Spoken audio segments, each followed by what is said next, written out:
परमानन्दम् वन्दे जगद्गुरुं भीष्मद्रोणतटा जयद्रथजला गान्धारनीलोत्पला शल्यग्राहवती कृपेण वहनी कर्णेन वेलाकुला अश्वत्थामविकर्णघोरमकरा दुर्योधनावर्तिनी सोत्तीर्णा खलु पाण्डवैरणनदी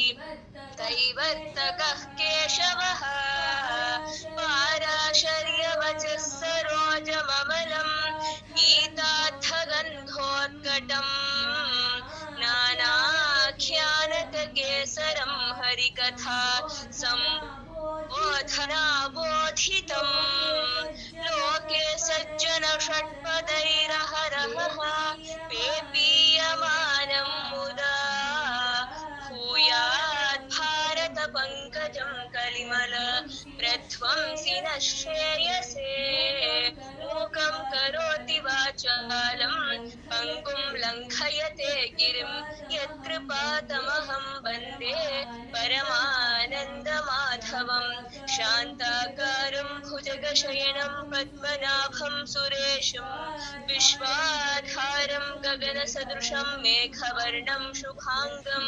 लक्ष्मीकान्तं कमलनयनं योगिहृद्ध्यानगम्यं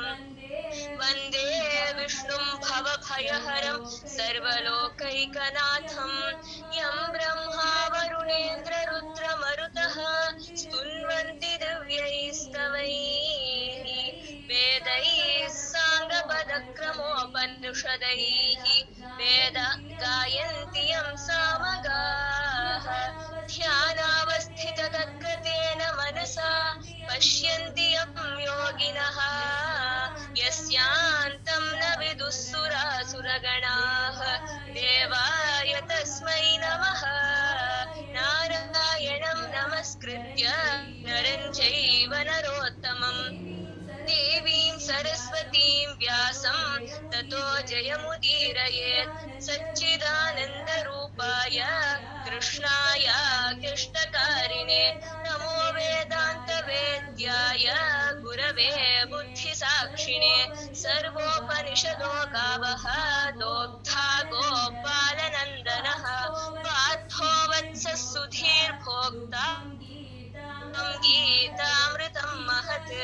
गीताशास्त्रमिदं पुण्यं यः पठेत् प्रयतः पुमान् विष्णोः पदमवाप्नोति भयशोकादिवर्जितः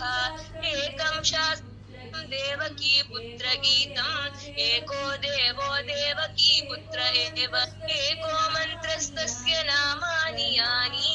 कर्माप्येकं तस्य देवस्य सेवा ॐ श्रीकृष्णाय परमात्मने